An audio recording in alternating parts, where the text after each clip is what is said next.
দক্ষিণেশ্বর মায়ের আশীর্বাদ নিয়ে এই বালি ব্রিজ ক্রস করতে করতে আবার বেরিয়ে পড়লাম লং ড্রাইভে। সত্যি ঘুরতে বেরোনোর জন্য যেন সময়ের দরকার হয় না, সত্যি একটা বাহানারই যেন দরকার পড়ে। বিশেষ করে আমাদের ক্ষেত্রে ওই সময়ে দিনক্ষণ দেখে তো বেরোনোই হয় না।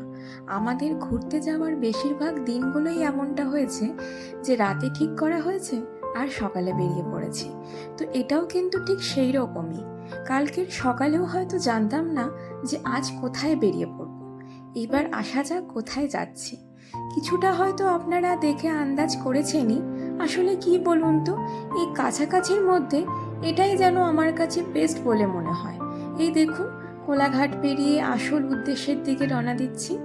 আর কোলাঘাট দাঁড়ালাম না, গাড়িতে কিছু শুকনো খাবার নিয়ে নিয়েছিলাম, তাতেই হয়ে যাবে, বেশিক্ষণের তো রাস্তা নয়।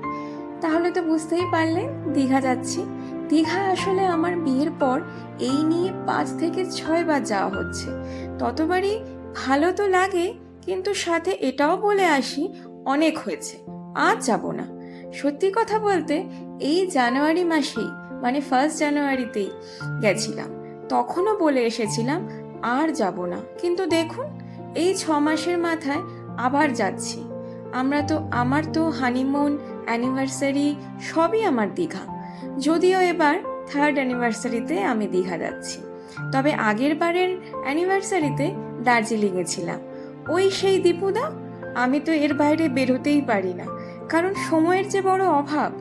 দেখতে দেখতে দেখুন এই নন্দকুমার পার হয়ে গেলাম, সাথে বৃষ্টি। আর বৃষ্টি হলে যেন প্রকৃতিটা আরও বেশি সুন্দর লাগে।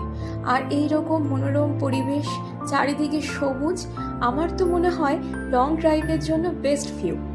সামনেই পড়বে নাচিন্দা মায়ের মন্দির। আমি আগেরবার যখন বাইকে করে গেছিলাম তখন আমি মায়ের দর্শন করেছিলাম। আর কিছুটা এগোতেই এই 2 দিক দিয়ে গাছ আর মাঝ বরাবর রাস্তা, এইটা যেন আমার সব থেকে বেশি পছন্দের।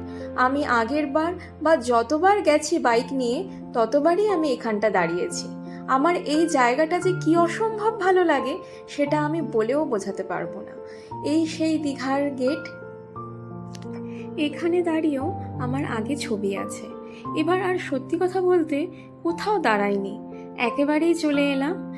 গেট পেরিয়ে ডান দিকে ঘুরলেই কিন্তু নিউ দীঘা চলে যাওয়া যায়। কিন্তু ওই সমুদ্রের টান, সমুদ্র দেখব বলেই ওই ওল্ড দীঘা ঘুরেই প্রতিবার যাই।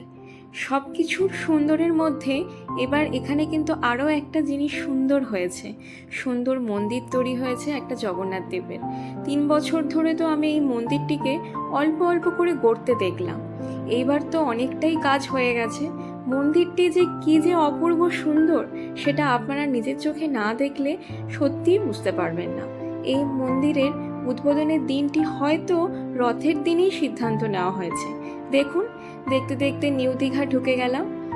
ভিডিওটি ভালো লেগে থাকলে একটা লাইক করবেন, সাথে ফলো করবেন পেজটিকে, আর অবশ্যই কমেন্ট বক্সে কমেন্ট করবেন, জানাবেন কেমন লাগলো আপনাদের ভিডিওটি। আর এইভাবেই আমাদের পাশে থাকবেন। ধন্যবাদ।